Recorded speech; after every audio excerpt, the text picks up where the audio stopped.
Halo kelas, selamat bertemu kembali di kuliah daring Universitas Dinamika Bangsa Jambi. Oke, kelas, semoga teman-teman semua ya, kelas manajemen proyek semuanya dalam keadaan sehat. Ya. Jangan lupa ya, tetap menerapkan protokol kesehatan dengan baik ya demi meminimalisir terjadinya penyebaran COVID-19. Oke, ini akan terus saya ingatkan ya supaya kita tetap waspada demi menjaga kesehatan kita sendiri maupun orang-orang di sekitar kita. Baik, kelas di pertemuan kali ini ya, saya akan melanjutkan materi dari pertemuan yang sebelumnya kita sudah melakukan kontrak kuliah ya. Kemudian kelas manajemen proyek ini saya sebelum melanjutkan ke materinya, saya mau mengingatkan kembali ya untuk di penugasan yang pertama di mana kelas diharapkan untuk merubah akun, identitas akunnya agar menyesuaikan dengan identitas sesuai dengan data yang dibuat ya atau data yang digunakan saat kontrak KRS. Tujuannya sudah jelas saya sampaikan di awal ya, untuk mempermudah ya proses evaluasi atau monitoring proses pembelajaran kita. Oke, kelas di pertemuan kali ini ya, materi yang akan kita bahas adalah tentang manajemen proyek, yaitu kaitannya dengan manajemen proyek modern ya. Ya, di sini nanti akan kita bahas definisi dan apa-apa saja karakteristik dari sebuah proyek. Oke, kelas saya langsung saja ke materinya ya. Oke, kelas untuk di pertemuan pertama ini kita akan mendiskusikan tentang definisi-definisi ya kaitannya dengan manajemen proyek. Nah, untuk materi di pertemuan kali ini saya ambil temanya yaitu tentang manajemen proyek modern. Nah, seperti apa sebenarnya manajemen proyek ini? Kalau melihat judulnya ini artinya ada manajemen proyek klasik berarti ya. Nah, untuk membandingkan nanti ya kita membahas sekilas nanti tentang bagaimana kemudian adanya penyebutan manajemen proyek modern ini. Oke, kelas bahwa ada sebuah organisasi ya, ada sebuah organisasi yaitu PMI yang disebut dengan Project Management Institute ya, yang didirikan ini pada tahun 1969. Terdiri dari 125 negara pesertanya, di mana anggotanya kurang lebih itu 270.000 anggota ya, dari 125 negara ini. Nah, anggotanya ini bergerak di bidang apa saja? Anggota-anggotanya ini bergerak ada yang di bidang industri aerospace ya. Kemudian ada industri otomotif, ada yang industrinya manajemen bisnis, kemudian ada yang bagian konstruksi, ada yang di bidang teknik, jasa keuangan, bahkan teknologi informasi ya. Jadi di zaman itu Project Management Institute ini sudah memiliki anggota yaitu di bidang teknologi informasi. Kemudian ada di bidang farmasi, perawatan kesehatan, kemudian ada telekomunikasi ya. Nah, inilah bidang-bidang yang kemudian bergabung dalam organisasi ini. Nah, pada project manajemen profesional ya, PMI ini disertifikasi ya. Jadi keberadaan PMI ini menjadi sangat penting di saat itu di mana proyek manajemen ya, proyek manajemen dinyatakan sebagai profesionalismenya itu diakui dengan sertifikasi. Sertifikasi itu adalah sertifikasi project manajemen profesional ini yang kemudian ini diwadahi oleh organisasi Project Management Institute tadi. Jadi sebuah profesional dalam manajemen proyek ya, itu mendapatkan sertifikasi dulu, pengakuan untuk kaitannya dengan kualitas dan kompetensi yang dimiliki. Nah, tentu memiliki kecukupan pengalaman dokumentasi proyek inilah yang diharapkan ya dalam sertifikasi tersebut. Kemudian ada kode etik.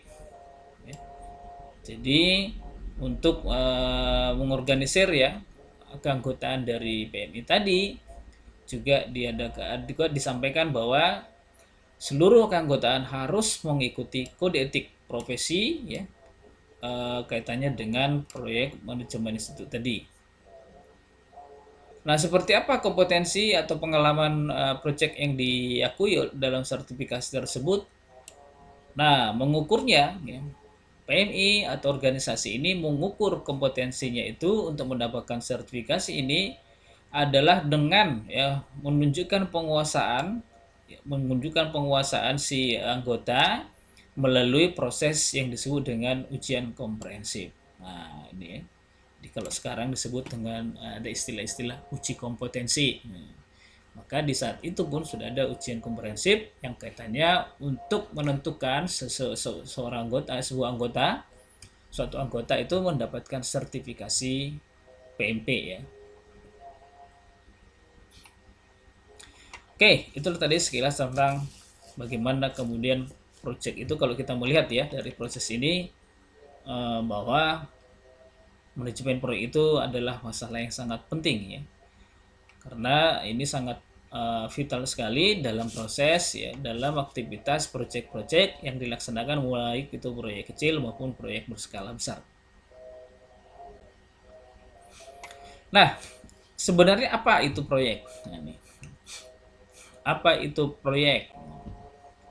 Kalau kita merujuk dalam bukunya PM Book ya, PM Book ini yang berjudul A Guide to the Project Management Body of Knowledge, disebut bahwa proyek itu adalah sebuah kegiatan sementara. Proyek adalah usaha sementara yang dilakukan untuk membuat sebuah atau suatu produk atau suatu layanan atau hasil yang berbentuk unik. Jadi proyek itu merupakan usaha atau kegiatan sementara yang dilakukan untuk membuat atau menghasilkan sebuah produk, baik itu juga layanan ataupun hasil-hasil yang unik. Nah, sekarang apa yang disebut dengan sementara di sini? Usaha sementara. Kemudian apa pula yang disebut dengan unik dalam hal ini? Nah, dalam proyek dikenal di istilah dengan sementara dan unik. Nah, sekarang kita mari lihat apa yang disebut sementara dalam kaitannya dengan definisi proyek ini. Sementara artinya di sini adalah setiap proyek itu memiliki tempo, periode, yang artinya memiliki tanggal mulai dan harus menentukan kapan selesainya. Jadi ada awal proyek sudah ditentukan, kemudian selesainya kapan. Jadi ada periode yang jelas ya yang diukur nanti dengan pekerjaan-pekerjaan serta timeline dari kegiatan proyek tersebut. Jadi ada tanggal mulai, tanggal kapan, berakhirnya kapan, itu harus jelas. Nah, itulah disebut dengan sementara. Oke, jadi proyek tadi disebut usaha sementara kaitannya dengan periode ya. Penentuan periode dari sebuah kegiatan proyeknya. Kemudian disebut unik. Apakah kegiatan lain tidak unik? Ya unik juga ya. Hanya dalam definisi proyek ini, unik yang dimaksud di sini adalah bahwa produk ataupun jasa yang dihasilkan itu berbeda dari produk atau jasa sejenis lainnya. Perbedaannya di mana? Perbedaannya di mana? Perbedaannya bahwa tidak ada dua proyek yang sama 100%. Nanti kita akan lihat ya, kita akan lihat contoh-contohnya. Tidak ada dua proyek yang 100% sama. Itu proyek ya. Misalnya kalau saya beri contoh misalnya membangun sebuah sistem informasi perpustakaan misalnya. Meskipun objeknya sama, tapi kalau kita implementasikan di organisasi yang berbeda, maka sudah barang pasti ya produk yang dihasilkan tadi tidak mungkin sama 100% ya. Pasti ada perbedaan dan sesuai dengan kebutuhan masing-masing organisasi atau institusi. Itulah yang disebut dengan unik di sini. Jadi kita simpulkan bahwa project itu merupakan kegiatan yang dilakukan dengan periode tertentu ya, tertentu dengan produk-produk yang dihasilkan itu yang satu sama lain itu bersifat unik, tidak ada yang sama ya. Untuk beberapa proyek ya, masing-masing proyek memiliki keunikan sendiri. Oke, kalau kita singgung sedikit ya, ini saya singgung sedikit bagaimana pengertian project tadi kalau kita hubungkan dengan proyek sistem informasi. Kaitannya dengan proyek modern ya, manajemen proyek modern. Kalau dalam proyek sistem informasi disebutkan bahwa proyek sistem informasi ini adalah kegiatan sementara juga ya, tetap kegiatan sementara yang berlangsung dalam jangka waktu terbatas dengan alokasi sumber daya tertentu dan dimaksudkan untuk menghasilkan atau deliverable berupa informasi yang kriteria mutunya telah digariskan dengan jelas. Jadi kalau kita melihat definisi project tadi dengan project informasi ini ya kurang lebih hampir sama, hanya skupnya saja yang berbeda.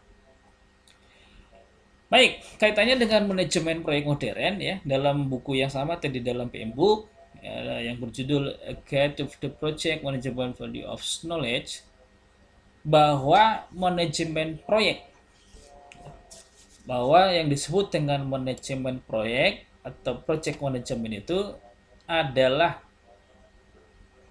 aplikasi pengetahuan ya. Kalau tadi proyek itu kegiatan sementara ya, nah sekarang manajemen proyek ya. Manajemen proyek itu merupakan aplikasi pengetahuan, keahlian, alat bantu, dan teknik untuk mengelola aktivitas proyek ya, dalam menghadapi kebutuhan dasar stakeholders atau klien ya, dan memprediksi berbagai hal yang berkaitan dengan proyek. Oke, flashback sedikit ke belakang ya supaya tidak bingung kawan-kawan bahwa kalau tadi project jelas bahwa project itu adalah kegiatan sementara yang dilakukan secara periodik ya. Kalau kita merujuk pada pemahaman manajemen lah secara umum ya, bahwa manajemen itu disebut adalah sebuah seni yang untuk mengerjakan sesuatu dengan menggunakan tenaga orang lain atau alat yang tujuannya untuk mengerjakan sebuah kegiatan. Nah, kaitannya manajemen proyek ini bahwa di sini disebut bahwa manajemen di sini adalah merupakan seni juga, seni untuk menyelesaikan sebuah proyek ya. Sebuah proyek dalam rangka ya, mengelola aktivitas proyek tersebut ya untuk menghadapi kebutuhan dasar stakeholders.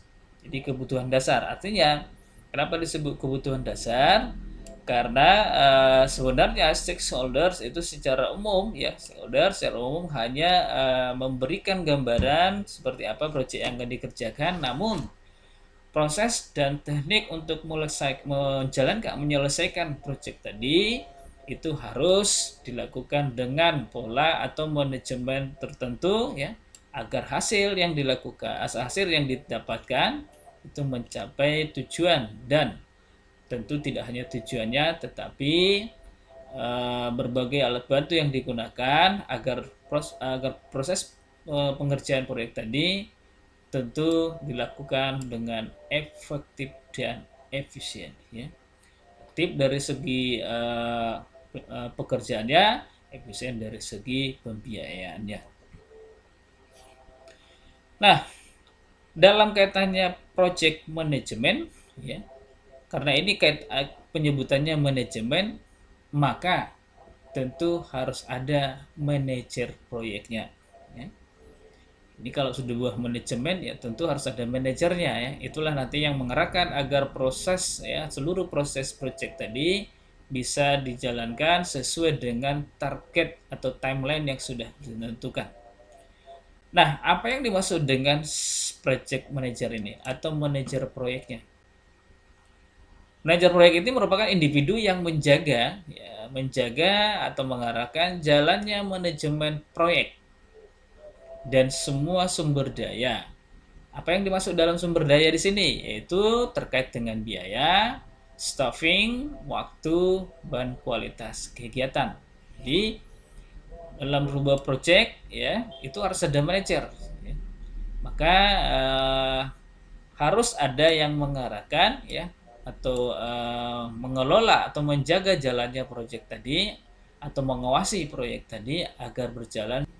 Oke, dan setelah kita memahami bagaimana project manajemen, ya, manajemen proyek, kemudian perlunya manajer proyek. Nah, sekarang kita melihat sebenarnya apa tujuan dari proyek tersebut, apa tujuan dan manfaat manajemen proyek. Tujuan atau manfaat yang bisa didapatkan dengan adanya manajemen proyek antara lain, ya, kita akan mendapatkan efisiensi. Itu yang disebutkan di awal tadi ya. Kontrol proyek, pengawasan terhadap proyek agar tetap berjalan sesuai dengan target ya, sesuai dengan jadwal yang sudah ditentukan, sesuai dengan susunan kegiatan-kegiatan ataupun batasan-batasan pekerjaan yang sudah ditentukan. Nah, tujuan dan manfaat lain adalah tentu meningkatkan kualitas ya. Dengan adanya manajemen ini sudah barang pasti tujuannya adalah bagaimana kualitas pekerjaan itu bisa diawasi ya, bahkan dijaga agar menghasilkan sebuah pekerjaan yang berkualitas. Kemudian tentu akan meningkatkan produktivitas. Jadi dengan adanya manajemen proyek ya, maka bisa diawasi pekerjaannya ya, mulai dari proses inisiasi, mungkin dalam proses analisis, kemudian proses desain dan implementasinya. Kemudian akan menekan risiko. Ya udah barang pasti ya, itu tujuannya tadi ya. Kalau kita melihat tadi bahwa fungsi manajer tadi adalah untuk mengawasi jalannya proyek ya, maka tentu ini akan menekan risiko ya. Koordinasi internal ya, dengan adanya manajemen proyek tadi, maka tidak ada lagi bagian-bagian yang bekerja tidak terarah ya. Artinya satu sama lain bidang bagian-bagian ataupun divisi per divisi itu akan dapat dikoordinasikan dengan baik ya. Lalu tentu meningkatkan semangat tim ya. Kalau ada yang manajemen tentu itu tadi tujuannya ya. Koordinasi tadi ini tentu akan memicu terjadinya semangat ya. Semangat di mana tim akan bekerja secara baik ya. Tidak ada yang bekerja individualis ya, sehingga target proyek itu bisa dikerjakan, bisa dicapai tentunya dengan koordinasi internal yang cukup baik, baik secara individu maupun secara divisi. Oke, nah sekarang kita melihat apa saja ciri-ciri dari sebuah proyek. Ciri-ciri sebuah proyek itu ada yang disebut scope, kemudian ada komponen proyeknya, dia bersifat sementara ya, kemudian tidak berulang-ulang, non rutin. Scope maksudnya di sini adalah bertujuan menghasilkan lingkup tertentu berupa produk atau hasil akhir ya, jelas ya. Jadi dia memiliki scope tertentu. Misalnya kalau kita hubungkan dengan proyek sistem informasi, maka ada produk tertentu yang dihasilkan. Misalnya ada sistem tertentu yang dihasilkan ya, atau hasil akhirnya berupa aplikasi atau berupa sistem informasi. Itu skopnya ya, sistem informasi apa tergantung dengan skop yang direncanakan. Kemudian komponen proyek ya, ciri-ciri proyek itu memiliki komponen. Nah, apa saja yang dimaksud dengan komponen proyek ini adalah bahwa proyek itu ya, ciri-cirinya itu memiliki jumlah biaya pelaksanaan. Jadi ada biaya ya, biaya ini tentu direncanakan dan dianggarkan sesuai dengan kesepakatan di awal ya. Bagaimana kemudian manajer proyek ya dengan tim sudah menginisiasi ya biaya atau membuat estimasi biaya yang akan timbul selama pengerjaan proyek tersebut. Jadi sudah harus jelas ada biayanya. Kemudian setelah ada biaya, ada jadwal. Jadwal kriteria mutunya seperti apa. Membuat timeline ya. Timeline dari setiap bagian atau komponen pengerjaan itu ada jadwal kriteria mutunya. Kemudian sumber daya yang diperlukan apa saja. Misalnya peralatan ya, sumber daya manusianya. Sumber daya manusia ini terkait tenaga ahlinya siapa, tenaga operasionalnya siapa, operatornya siapa, dan lain-lain yang diperlukan terkait dengan proses pengerjaan proyek tadi. Nah, tentu ciri-ciri proyek yang umum adalah dia sifatnya sementara. Ya. Sementara dalam arti kata di sini adalah memiliki batasan waktu. Batasan waktu yang tentu sudah ditentukan ya dalam artian memiliki awal pekerjaan dan memiliki akhir pekerjaan. Jadi dalam skop proyek tadi itu sudah dijelaskan ya. Kapan proyek ini akan dimulai dan kapan akan diakhiri. Nah, itu ini bisa dibuat ya kalau dalam proyek informasi ini bisa dibuat dalam bentuk table jadwal proyek ya. Misalnya minggu pertama sampai ke tanggal minggu kesekian melakukan apa, minggu berikutnya sampai minggu sekian melakukan apa. Jadi jelas ya mulai dari awal proses inisiasi sampai ke dalam penutupan proyek itu ada jadwalnya. Nah, ini ciri-ciri yang umum sekali ya. Itu makanya disebut dengan sementara. Dia memiliki periode yang jelas. Kemudian ciri-ciri lain dari sebuah proyek adalah dia non rutin ya. Sifatnya non rutin. Apa maksudnya non rutin di sini? Tidak berulang-ulang ya, tidak berulang-ulang dalam arti kata sini bahwa macam dan intensitas kegiatannya berubah sepanjang proyek berlangsung. Itu sebutkan tadi ya, misalnya di awal kita melakukan proses inisiasi ya. Inisiasi itu kemudian maju ke intensitas kegiatan berikutnya, misalnya analisis, itu sudah berbeda kegiatannya. Setelah proses analisis ada proses desain, itu juga sudah berbeda gitu. Setelah proses desain ada proses implementasi, juga berbeda. Setelah proses dari desain ke proses pengujian, dari proses pengujian juga sudah berbeda aktivitas. Dari pengujian kemudian implementasi juga sudah berbeda. Dari implementasi ke pengawasan dan maintenance atau perawatan itu juga sudah berbeda. Jadi setiap intensitas kegiatan itu berubah sepanjang proyek tersebut berlangsung. Tidak ada yang berulang-ulang. Nah, inilah ciri-ciri dari sebuah proyek ya. Ada scope, komponen proyeknya bersifat sementara dan non rutin ya, atau tidak berulang-ulang. Nah, sekarang bagaimana kita bisa membedakan apakah itu proyek atau sebuah kegiatan rutin? Nah, kita melihat di sini disebutkan dalam bentuk tabel ya. Kita akan melihat seperti apa bedanya proyek dengan kegiatan rutin tadi.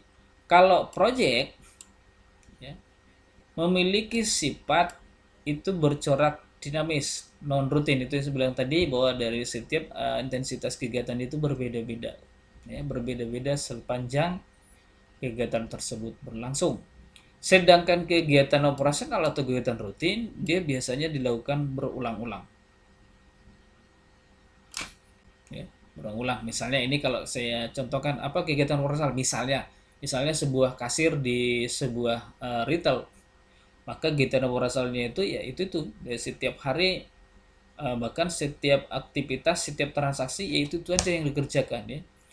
Scan produk, kemudian mencetak faktur, menerima uang, lalu memberikan belanjanya barangnya kepada si customer ya, itu sifatnya.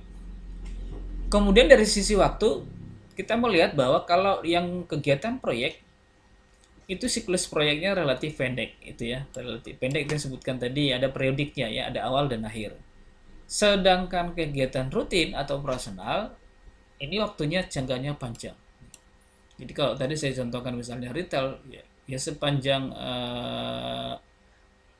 masih ada pelanggan yang belanja ya maka itu tetap berjalan ya, berjalan terus kegiatannya. Nah, perbedaan lain dari proyek dan operasional atau rutin ini, kalau kita melihat dari intensitas kegiatan, kembali saya sebutkan bahwa dalam intensitas kegiatannya, dalam periode siklus proyek akan berubah-ubah. Itu yang sebutkan tadi ya, dia dinamis.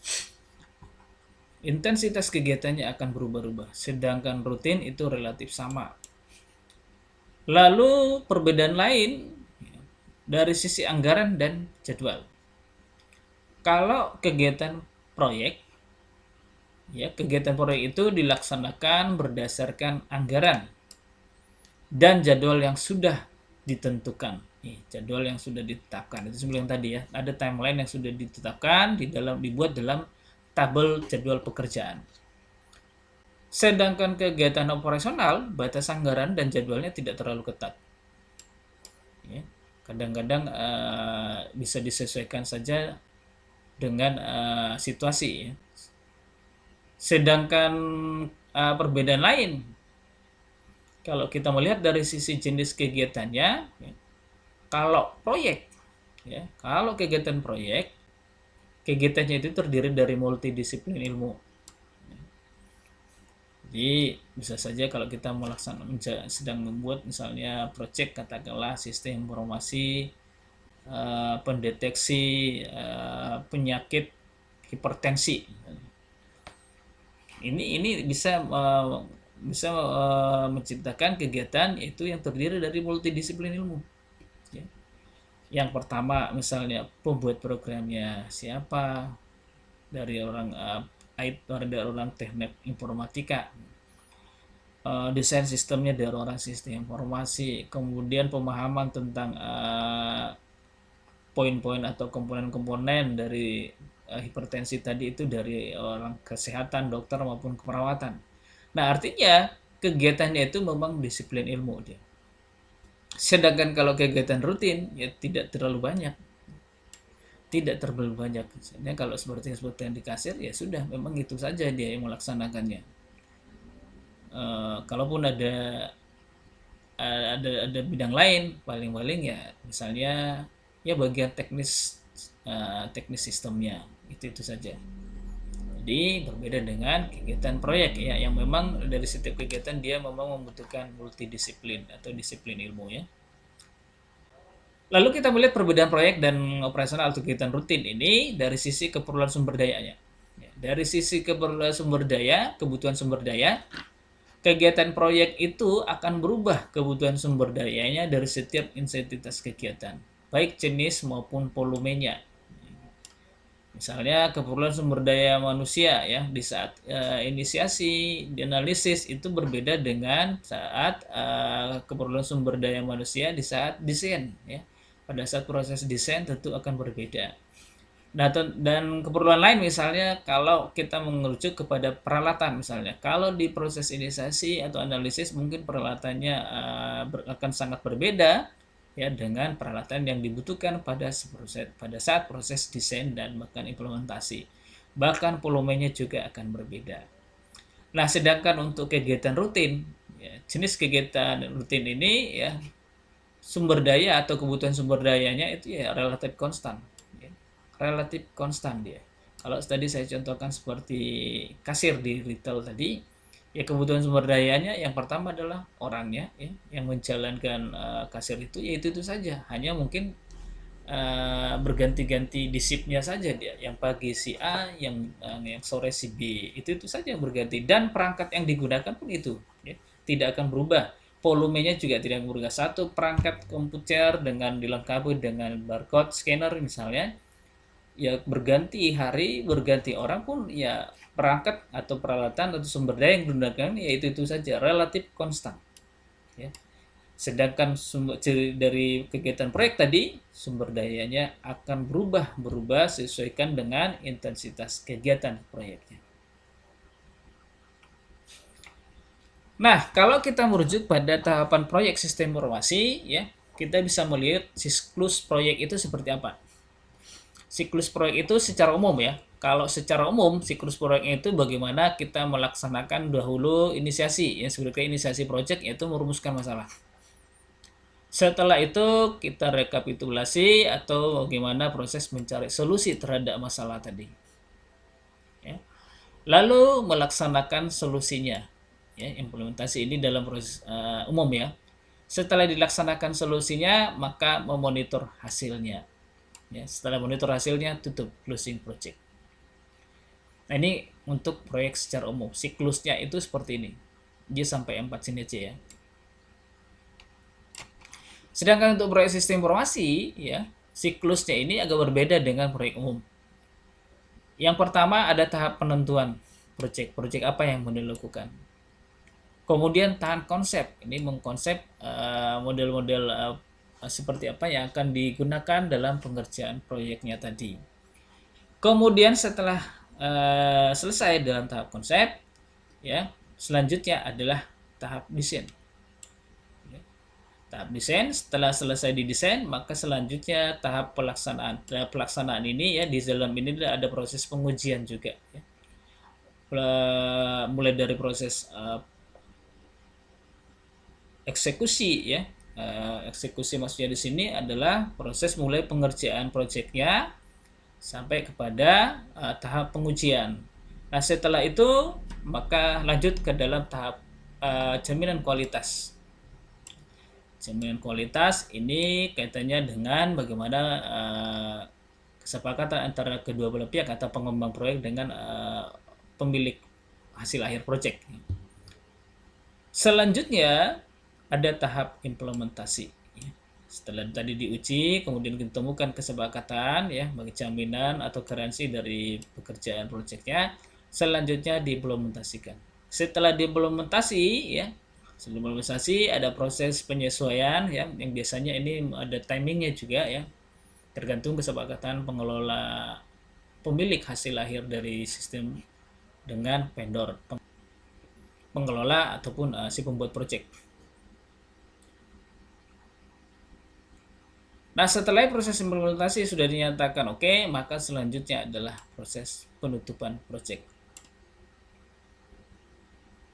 Jadi ada perbedaan siklus proyek, yaitu proyek secara umum dengan proyek sistem informasi. Ya. Jadi di sini sangat jelas lagi perbedaannya ya teman-teman. Jadi nanti kalau kelas coba ikut masuk dalam proses di mana proses pengerjaan proyek sistem informasi, maka siklusnya tentu tidak akan sama dengan siklus proyek umum ya.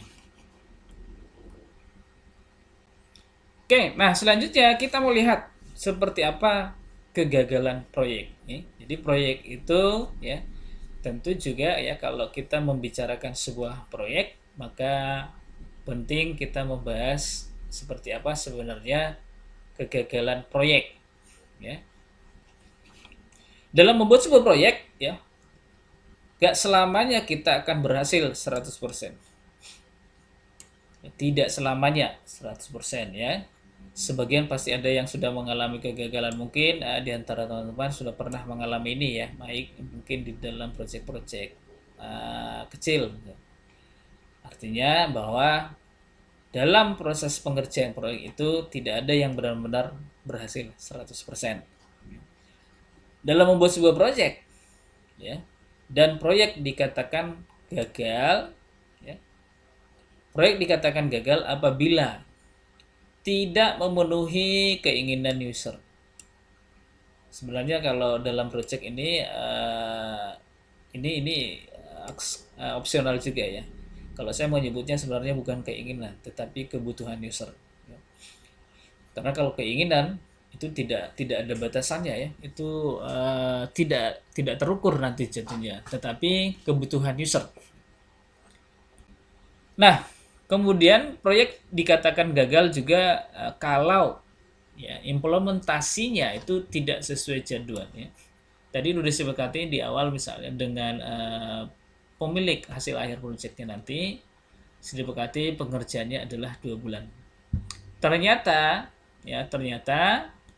tidak selesai dalam waktu 2 bulan. Artinya si pemilik akhir hasil proyeknya tadi tidak lagi bisa melaksanakan kegiatan sesuai dengan yang sudah dijadwalkan. Tentu akan ada kerugian di situ, maka Oleh karena itu bisa jadi muncul nanti komplain dari si pemilik hasil proyeknya, kemudian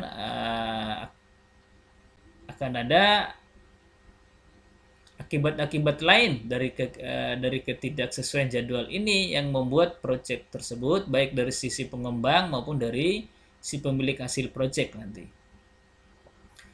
Kemudian sistemnya tidak efektif. Ya. Misalnya tidak efektif di sini, tadinya sistem project itu kalau kita saya analogikan misalnya kita sedang membuat project informasi. Project tadi di CRUD itu tujuannya untuk mempersingkat atau mempercepat sebuah pekerjaan. Ternyata setelah diimplementasikan malah justru memperlambat. Nah, tentu ini sistem menjadi tidak efektif ya. Nah, kalau sudah seperti ini dikategorikan proyeknya gagal. Selanjutnya, pengerjaan melebihi jadwal yang ditentukan. Ya. Melebihi jadwal yang ditentukan, itu hampir samalah dengan implementasi tadi ya, implementasi tidak sesuai jadwal. Tentu kalau sudah melebihi dari jadwal, maka sudah barang tentu bahwa proyek tersebut dikatakan gagal. Kenapa? Karena ya target atau aktivitas yang sudah ditentukan sesuai penjadwalan tadi tidak bisa diselesaikan. Yang tentu ini akan akan berakibat pada terganggunya ya siklus-siklus ataupun kegiatan-kegiatan atau jadwal yang sudah ditentukan, yang sudah disiapkan baik dari sisi pengembang maupun dari sisi penerima hasil akhir proyeknya. Lalu budget yang melebihi target. Ini ya, maka dalam proses manajemen proyek ini salah satu yang penting sekali adalah bagaimana menghitung budget ini. Ini penting sekali ya. Estimasi yang sudah dibuat ini jangan sampai dia minim ataupun tidak sesuai dengan kebutuhan proyek. Karena kalau pada saat sudah ditentukan proyeknya mulai di pengerjaan, maka di saat proses pengerjaannya ternyata budgetnya melebihi target, nah ini kategori proyek gagal. Gagal proyeknya ya, karena tidak sesuai dengan budget yang sudah ditentukan. Nah, lalu kemudian dari kegagalan proyek ini, apa-apa saja sebenarnya faktor-faktor yang sangat yang sangat berkontribusi membuat sebuah proyek itu dikatakan gagal, bahkan dikatakan berhasil. Ya. Dengan kata lain, faktor-faktor apa yang membuat proyek dapat dikatakan gagal dan berhasil? Oke, kita melihat dari faktor kegagalan proyek. Apa yang membuat atau faktor apa yang membuat proyek disebut gagal? Faktor yang pertama adalah spesifikasi yang tidak jelas. Nah, ini spesifikasi tidak jelas ini munculnya itu oleh karena siklus dalam saat tahap penentuan ini dan tahap konsep ini tidak jelas. Berarti di dalam siklus ini ya, manajer project atau si pekerja atau si pemilik project tersebut tidak melaksanakan proses atau siklus ini dengan baik. Ya, kalau di umum dia perumusan masalahnya tidak jelas. Nah, kalau ini tidak jelas, maka sudah barang pasti spesifikasi yang akan menimbulkan spesifikasi yang tidak jelas. Nah, ini faktor pertama kegagalan proyek. Faktor yang kedua, perubahan dalam batasan sistem. Nah, ini ya makanya saya bilang tadi ya, kenapa kita tidak menyebutkan di sini keinginan ya. Harus kebutuhan. Karena kalau keinginan user itu tidak tanpa batas ini, maka itu akan bisa mengakibatkan nanti dalam proses pekerjaan, maka batasan sistem ini menjadi berubah. Ya. Berubah tidak sesuai. Nah, perubahan batasan sistem itu sudah barang pasti akan membuat perubahan jadwal, bahkan perubahan budget biaya. Nah, inilah salah satu yang membuat nanti faktor kegagalan proyek tadi. Terjadi ketidaksepakatan antara stakeholder. Nah, ini tadi ya. Maka di awal proses inisiasi ya, perumusan masalah tentu harus betul-betul di-clearkan kesepakatan, diperjelas kepada peminta proyek atau pemilik akhir nanti hasil proyeknya itu dengan pengembang harus diadakan kesepakatan tidak hanya lisan ya, tetapi dalam bentuk MOU misalnya yang kemudian diterapkan atau diimplementasikan melalui MOA-nya agar jelas ya. Agar jelas, karena kalau sudah tidak ada kesepakatan, sudah barang pasti ini proyek akan gagal, bisa jadi terhenti ya, terhenti bahkan tidak dikerjakan sama sekali. Lalu ada perencanaan yang buruk ya. Faktor kegagalan proyek yang lain adalah perencanaan yang buruk. Nah, perencanaan buruk itu tidak menjalankan siklus ini. Jadi proyek hanya dijalankan berdasarkan pemahaman sementara saja atau pemikiran-pemikiran yang atau dengan kata lain ini ya, saya analogikan sebagai proyek dilakukan dengan RBT, rencana bangun tidur. Kalau disebut rencana bangun tidur, maka tidak ada perencanaan yang matang ya. Jadi kapan dia memikirkan A dikerjakan, kalau B dikerjakan, namun hasil akhirnya tentu tidak akan bisa maksimal. Kenapa? Karena tidak jelas bagaimana penentuan perumusan masalahnya, penentuan konsep ya, tahap desain hingga proses implementasinya. Maka perencanaan yang buruk merupakan salah satu faktor yang menyebabkan kegagalan proyek. Lalu faktor lain dalam yang menyebabkan kegagalan proyek adalah kurangnya menguasai seni manajemen proyek. Maka tentu seperti yang sebutkan tadi, manajer proyek ini perannya sangat penting di sini ya. Seorang manajer proyek betul-betul harus menguasai seni ya, seni dalam mengelola sebuah proyek. Maka katanya itulah yang sebutkan tadi di awal tadi, bahwa dalam sebuah organisasi PMI tadi, bahwa si anggota itu harus memiliki sertifikasi ya. Maka dalam hal ini manajer proyek itu memang harus memiliki sertifikasi ya, sertifikasi bahwa si manajer proyek tadi sudah memiliki kompetensi yang cukup ya, kompetensi yang cukup dalam mengelola sebuah proyek. Karena kalau kurang penguasaan, ya udah pasti ya, udah pasti mengakibatkan kegagalan proyek. Ini adalah salah satu faktor. Nah, selanjutnya faktor yang menyebabkan kegagalan proyek adalah komunikasi yang kurang baik. Dokumentasi yang sangat minim. Dokumentasi sangat minim ini maka mengakibatkan bahwa kita tidak tahu apa yang sudah dilakukan ya, apa yang kemudian sudah dilakukan, apa yang sudah dilakukan namun bermasalah, apa yang sudah dilakukan sudah tidak bermasalah.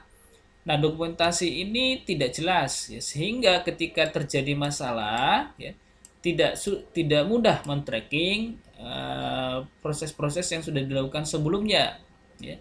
Maka dokumentasi di sini sangat penting ya. Karena dokumentasi yang minim ini merupakan salah satu faktor terjadinya kegagalan proyek. Yang berikutnya adalah komunikasi yang kurang baik. Nah, komunikasi yang kurang baik ini akan mengakibatkan kegagalan proyek. Nah, komunikasi yang dimaksud di sini adalah komunikasi antara pembuat proyek atau pengembang atau developer ya, dengan pemilik akhir proyeknya, customernya. Ya, tidak hanya antara customer dan pembuat proyek, tetapi juga sesama tim dari pembuat proyek tadi. Itu harus melakukan komunikasi yang baik agar ya tidak terjadi miskomunikasi yang mengakibatkan pekerjaan tidak dikerjakan sesuai dengan jadwal dan timeline yang sudah ditentukan, baik dari sisi waktu, biaya maupun poin-poin kegiatan. Nah, yang berikutnya adalah kualitas yang rendah dari performa yang minim ya. Ini jelas ya, kualitas dari sebuah produk yang tidak maksimal tentu itu akan mengakibatkan gagal proyek, itu sudah pasti. Lalu tidak cukup sumber daya. Nah, ini ya, ini penting juga. Maka dalam sebuah proyek itu ya, dalam sebuah proyek itu selalu ditanyakan tim ahlinya siapa saja ya. Soalnya kalau kita menganggap tadi kita mau sedang melaksanakan proyek pembuatan sistem informasi XA misalnya, maka ya timnya harus cukup ya, tim sumber dayanya itu cukup, tidak hanya sumber daya manusianya tapi peralatan atau perangkat-perangkat yang akan digunakan. Karena kalau tidak cukup, misalnya seperti tadi kalau saya sebutkan tadi, membangun sebuah sistem informasi pendeteksian penyakit hipertensi, ya, pendeteksian dini penyakit hipertensi. Nah, kalau sumber dayanya misalnya dari sisi sumber daya manusia ya hanya diisi oleh orang-orang sistem informasi dan teknik informatika, tidak ada orang-orang yang kompeten di bidang hipertensi tadi, maka ini sudah dikatakan tidak cukup sumber daya, maka akan mengakibatkan gagalnya proyek. Kenapa? Tujuan akhirnya itu tidak akan tercapai pasti. Ya. Termasuk perangkat atau peralatan-peralatan yang akan digunakan. Nah, kalau tadi faktor yang menyebabkan kegagalan, kita melihat faktor yang menyebabkan keberhasilan proyek. Sebuah proyek dinyatakan berhasil ya karena faktor-faktor yang pertama, penggalan proyek melalui sistem mekanisme life cycle project, siklus yang benar ya. Jadi proyek dilaksanakan menggunakan atau sudah mengikuti aturan siklus ini, maka proyeknya akan berhasil. Yang kedua, faktor yang memicu terjadinya keberhasilan proyek adalah adanya monitoring yang jelas dan pengawasan terhadap jadwal proyek, penganggaran proyek, kualitas proyeknya, bahkan resiko dalam proyek. Wah ini, ya, kalau ini sudah dilaksanakan, maka ini merupakan faktor keberhasilan dari sebuah proyek. Mengintegrasikan, memadukan perangkat dan metode manajemen proyek untuk tujuan peningkatan produktivitas kinerja tim. Mengintegrasikan perangkat dan metode manajemen proyek untuk tujuan peningkatan produktivitas. Itu sebutan tadi koordinasi tadi ya. Ini komunikasi yang baik. Ya, komunikasi yang baik dan dokumentasi ini merupakan bagian penting yang kemudian akan meningkatkan produktivitas kinerja timnya. Lalu komitmen manajemen. Kalau manajemen mengerjakan kegiatannya tidak punya komitmen untuk menyelesaikan kegiatan proyek itu sesuai dengan yang sudah ditentukan baik dari sisi jadwal maupun kualitas dan bahkan pembiayaan, maka proyek tersebut tidak akan berhasil. Tapi kalau komitmen manajemen sudah bagus ya, sudah baik ya, maka ini merupakan faktor utama ya, salah satu faktor utama yang menunjang keberhasilan dari sebuah proyek ya. Komitmen itu penting, maka teman-teman ya perhatikan ketika membuat sebuah proyek perlu ada komitmen ya, tidak hanya bagaimana kita bisa mengerjakan proyek tersebut sampai selesai, tetapi harus ada komitmen. Komitmen dari segi jadwal ya, pekerjaan, komitmen dari sisi budget yang dibutuhkan, komitmen dari sisi kualitas pekerjaannya. Kalau ini sudah terpenuhi, maka ini merupakan salah satu faktor yang akan memicu keberhasilan dari sebuah proyek tersebut. Oke, kita kelas ya. Kita melihat dulu contoh proyek sistem informasi ya, karena kaitannya dengan proyek sistem informasi, kita melihat sekilas contoh-contoh proyeknya ya. Proyek sistem informasi di sini mencakup sebagian atau keseluruhan dari rangkaian aktivitas rekayasa pembangunan sistem informasi. Di mana komponen yang termasuk sistem informasi meliputi infrastruktur hardware-nya, software-nya, ketersediaan sumber daya manusia ya. Sumber daya manusia ini maksudnya di sini adalah di bidang teknologi informasi karena kaitannya dengan proyek sistem informasi. Nah, seperti apa contoh proyek sistem informasinya? Contoh-contoh proyek sistem informasinya itu diantaranya bisa kita lihat misalnya proyek sistem informasi untuk mendukung pelaksanaan pemilu ya, termasuk di sini nanti ada beberapa sistem-sistem yang misalnya sistem pendataan peserta pemilu, verifikasi, bahkan sistem yang mendukung proses kegiatan pemilihannya tersebut. Yang sekarang mungkin dari sisi pengembang itu sudah mulai banyak mengembangkan ya, dilaksanakannya ada food ya, sistem food, walaupun masih kontradiksi ya, masih banyak yang tidak setuju dengan proses tersebut. Kemudian proyek penjualan elektronik atau disebut dengan e-commerce ya.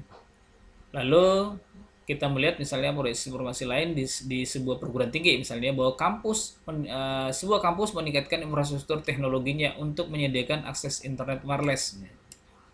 Lalu seperti apa proses pekerjaannya ini ya? Ini disebut atau bisa dimasukkan dalam kategori proyek sistem informasi. Lalu kemudian misalnya suatu perusahaan memutuskan untuk menggunakan VoIP sistem dan pada sistem ini kita menyebut ini sebagai salah satu proyek informasi yang di dalam sistem ini, bagaimana kemudian implementasi dari sistem VoIP ini. Nah, inilah beberapa contoh ya dari sekian banyak proyek-proyek sistem informasi ya. Ini ada beberapa contohnya. Nah, kesimpulannya bahwa dalam sebuah proyek ya, di sebuah proyek ya, di pembahasan awal tadi disebutkan bahwa pentingnya pemahaman sebuah proyek ya, tidak hanya dari sisi definisinya saja, tetapi pemahaman dari siklus proyek itu sendiri. Oke, kelas, demikian tadi ya pembahasan tentang manajemen proyek modern ya. Jadi katanya dengan manajemen proyek modern tadi ya, kesimpulannya bahwa dalam proses pekerjaan sebuah proyek disebutkan bahwa harus memiliki kompetensi ya, kompetensi sendiri ya, yang berkaitan dengan proses pengelolaan sebuah proyek. Oleh karena itu tadi di awal disebutkan bahwa kompetensi pengelola proyek itu ya, harus memiliki minimal sertifikasi untuk membuktikan ya sebuah pelaksana proyek atau manajemen proyek itu memiliki kompetensi yang memang dibutuhkan ya, kompetensi yang cukup mumpuni dalam mengelola sebuah proyek. Nah, kemudian keberhasilan dari sebuah proyek tadi kita sudah melihat bagaimana faktor-faktor yang menyebabkan keberhasilan bahkan kegagalan proyek. Artinya, proyek berhasil tadi disimpulkan bahwa apabila dilaksanakan dengan mengacu mempedomani siklus-siklus pekerjaan sebuah proyek. Nah, untuk itu dalam sebuah tim proyek ya harus lebih dulu harus memahami sebenarnya apa yang disebut dengan proyek, manajemen proyek, dan bagaimana mengelola sebuah proyek ya. Jadi tidak hanya sekedar kita bisa mengerjakan kegiatannya, tapi mengelola proyeknya harus betul-betul paham supaya kita terhindar ya, meminimalisir terjadinya kegagalan proyek. Nah, baik kelas, demikian penjelasan ya untuk materi manajemen proyek modern ya dalam mata kuliah manajemen proyek kali ini. Jika ada yang masih kurang jelas, silakan didiskusikan di kelas virtual kita ini ya. Terima kasih sudah mengikuti perkuliahan di pertemuan kali ini. Sampai bertemu di pertemuan berikutnya ya, di materi yang berikutnya. Tetap semangat ya, meskipun ini kuliah daring ya. Semangat, jangan sampai kendor. Jangan hanya semangat membuat hadir ya kawan-kawan ya, tapi semangat juga mengikuti materi yang disampaikan dari setiap minggu. Oke kelas, sampai bertemu di pertemuan berikutnya dan salam sehat.